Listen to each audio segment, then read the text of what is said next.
everybody, Mike Hagen here. I want to talk to you today about some of my experiences with the Nikon Df. Lots of you know that Nikon produced this camera to represent kind of a retro vibe, kind of a throwback to their older Nikon film cameras like the Nikon F, the FE, the FM, the F2, the F3, these older cameras. So as such, Nikon has created a lot of dials, a lot of dial controls on this. For example, shutter speed and aperture can be controlled with these dials up here up on top. ISO can be controlled with the dial, and so can exposure compensation be controlled with the dial. So what I want to do is I want to talk about some of the things that I really like about the camera, and then talk about some of the things that I don't like about the camera at all. As with anything new, you know, there's pros and there's cons. So first of all, let's get to the number one thing. How about image quality? A lot of Nikon shooters are used to cameras like the Nikon D4, maybe the D4S now, and of course the Nikon D800, the D610. These cameras produce great image quality.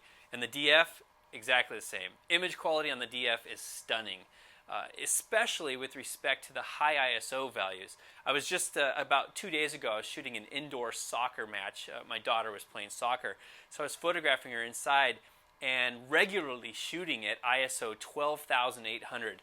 Looking at those images in Lightroom, very, very impressive. There's noise, of course, as you would expect, but the noise it can be dealt with instantly in Lightroom and is gone. The images look excellent. So, image quality, very, very good. The next thing is, you know, on the internet and lots of other photographers have talked about the autofocus system with the Nikon Df as being lackluster. That's not the case. The autofocus is very good. The autofocus is very similar. In fact, a lot of people are saying it's the same as the Nikon D600 or D610 cameras. And to that point, the AF is adequate. It's not super fast like the Nikon D4S or the Nikon D800, but it is very good.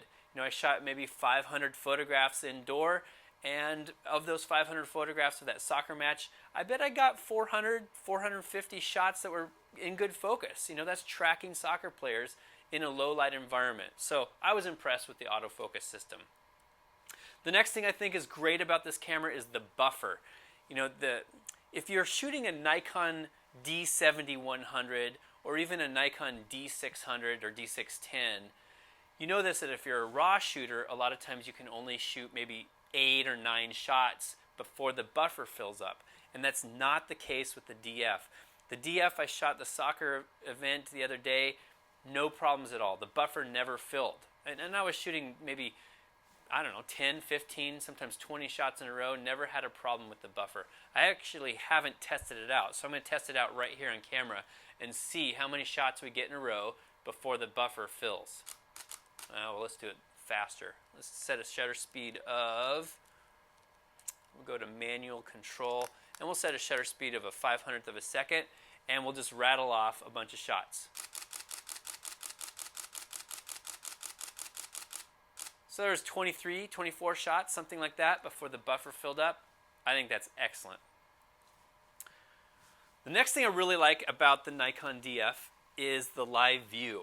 Now, the live view screen is the best I've ever seen on any Nikon camera.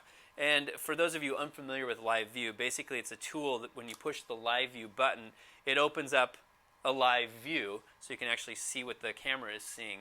Well, it's very clear, very clear. Clearer than anything I've used, including my D800 and my 600. So I don't know if it's a new live view system or what, but I like it. And then of course we have a few new modes inside of live view. If you're a live view user, you know that when you push the info button, it opens up different live view screens. One of those screens would be a grid view. Well, Nikon has now created new grids, new grid overlays for the screens. One of them, the rule of thirds. So we now have the rule of third grid lines in live view mode. That's great. Then we have this really a new and improved artificial horizon. The new artificial horizon actually shows the landscape, a plane that represents the landscape. So that's pretty neat. That's an improvement over the other cameras that Nikon has created over the years. And then also in live view, we've got the HD lines for high definition video, so the HD guidelines.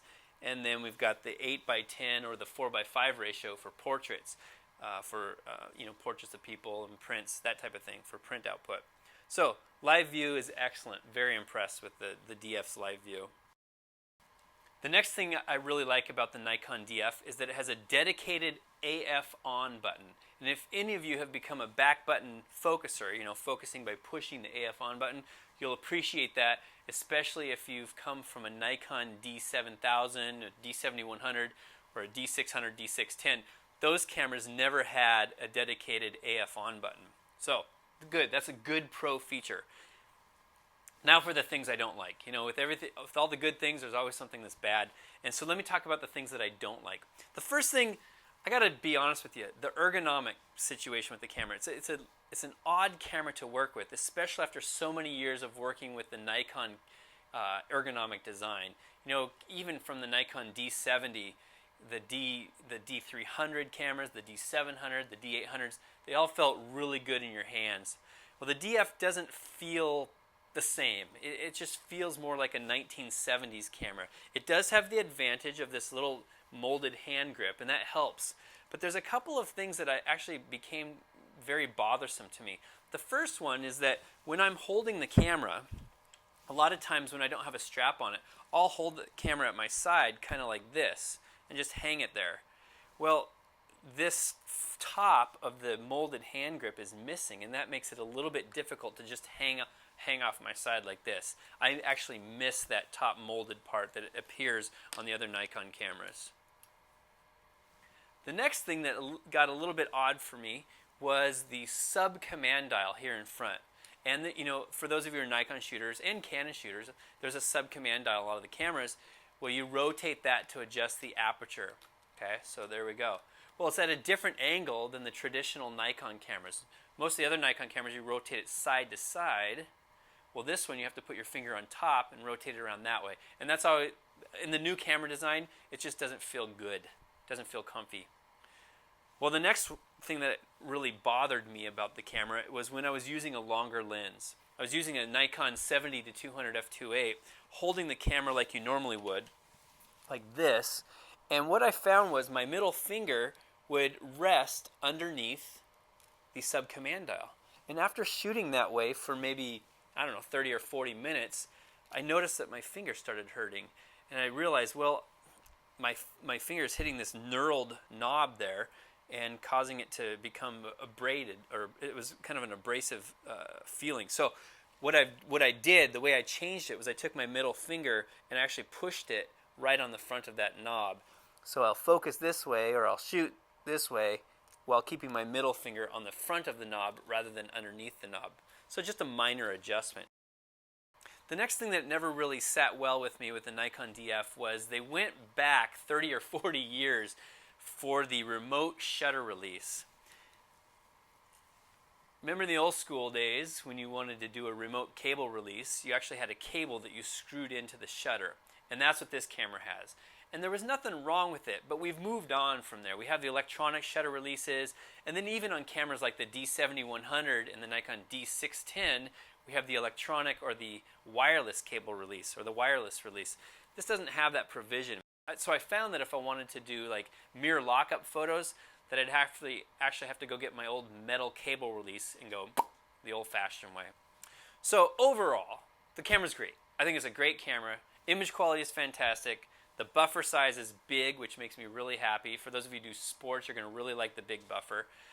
The ISO performance is stellar. Shooting at ISO 12,800 and getting great results is something that you can't shake a stick at. So it's a good thing.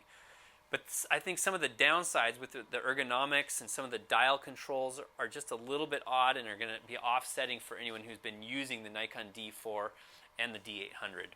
Overall, I give the Nikon DF a thumbs up. Thanks for watching.